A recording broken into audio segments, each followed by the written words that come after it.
In a previous video, I showed you how we mix up our no-knead bread the night before. And today I'd like to show you how we form it into the various types of loaves that we do to sell it with.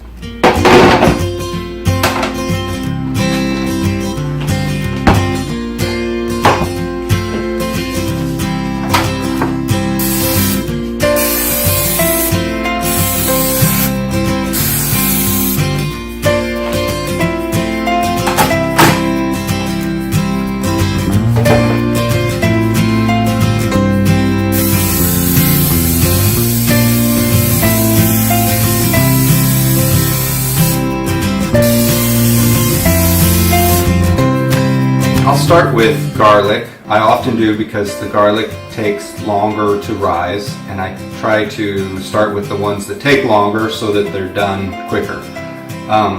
And with the garlic, we're going to make two different types of loaves. We'll make a regular loaf, and then we'll make braided. And I'll show you both of those. Sometimes if we have extra, like a half a loaf extra, I will make rolls out of that. And if we have some of that, I'll show you. So my first step is to divide it into equal portions. So I'll cut it and weigh it out. Most loaves I aim for about 1 pound and 4 ounces. I try not to go under. I might go a couple hundredths over.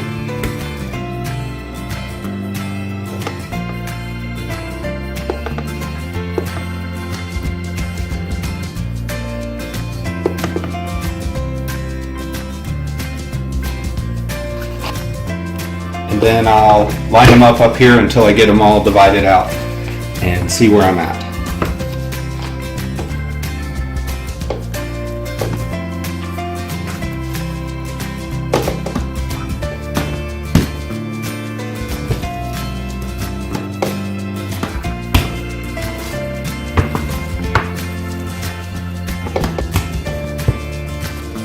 I have some extra, but it's not enough for rolls.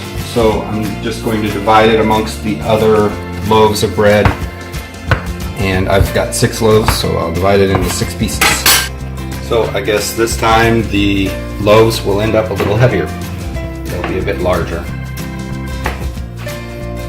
Alright, so now I'll show you how we loaf it up. I take it and put it down on the table and mash it out flat. This removes the air bubbles out of it. Especially at the edges, you want to make sure to push it out and pop any little air bubbles that might be there. Then I start on the side nearest me and I roll it up using all my fingers to roll it and kind of stick it together, folding the sides in as I go. As you're rolling it, you want to be squeezing it so that any more air bubbles will get popped. You can identify any of them and get rid of them. After that, I flip it around and I'll do it from the other side and put them all together. See how the edges have been folded in as we go, and they're not sticking out. So then I just kind of put everything together, finish knitting it together so that it adheres well.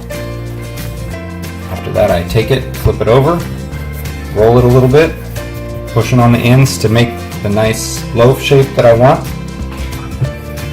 See how it's stuck together at the bottom? And then we'll put it in our loaf pan and try to make sure it's centered and so it can expand properly. After that, I stack them over here. This makes it easy to carry over to the shelf where they'll rise. And then I'll do the same thing with the next two.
I got the 3 loaves of regular loaves made up of the garlic.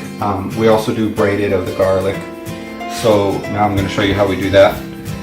I form them into a shape, kind of a rectangle shape like that. And I usually go ahead and form all of them so that while I'm waiting, they can be kind of sticking together a little bit. And so I'll go ahead and form these and lay them out here. Alright, then I take my cutter and I try to divide it into 3 even lengths. Usually the middle one has to be a little bit larger than the others because of just the way it rolls out. Then I start at the top, roll it towards the bottom, making dough snakes. I go the other way. Doesn't matter what order you do these in.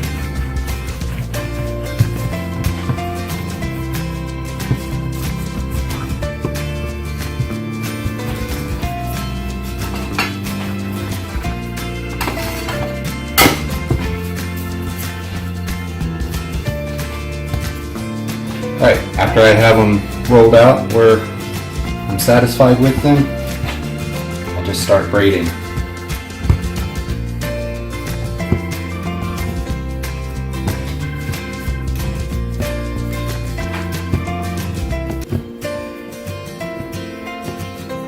And at the end here, I kind of pinch it all together so that, and then I put the loaf on the pan to rise. And this will hold 5. That's how I do it, but of course my wife has a different way and she thinks hers is better, so this is how she does it.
So here's the result. I think mine is prettier. It looks more even. They're nice and round. This was a lot faster. She probably did both of these in the time it took me to do mine. And sometimes when you're doing production and you need to do like 500 loaves a day, you have to go as fast as you can.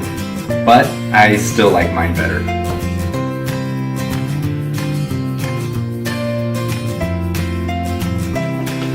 This one I do similar, but I am going to do kind of a twist.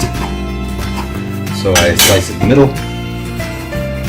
roll it out, and try to let it rest for a little bit so it can relax. Get it close to the length I want. Grab it by both ends, twist, twist.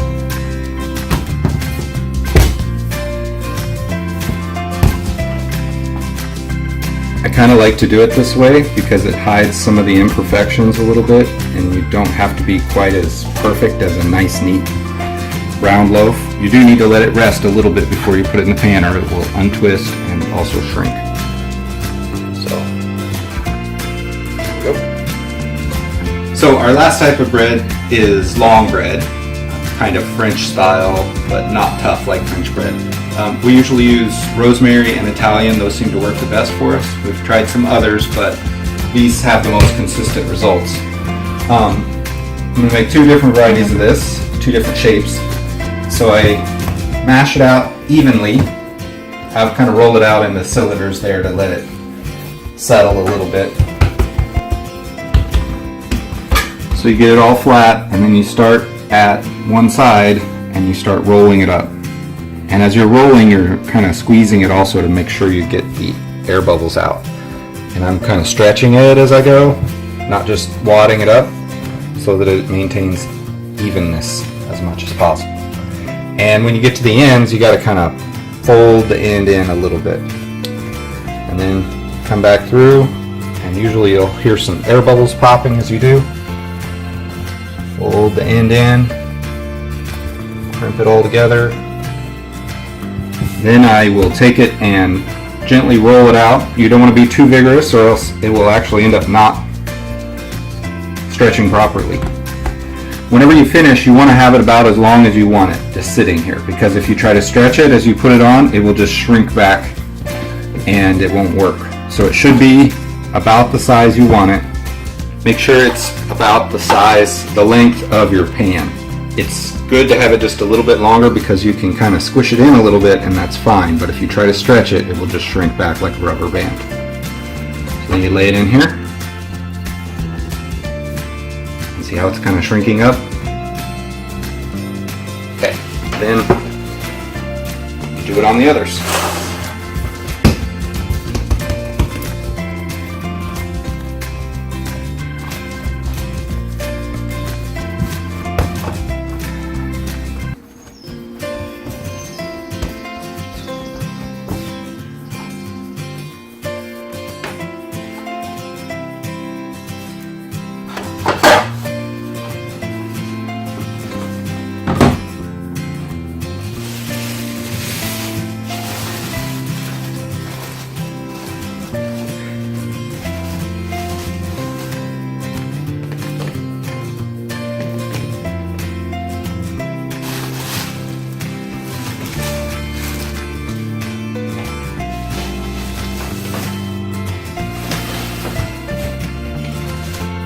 Alright, that's it for that portion of the job.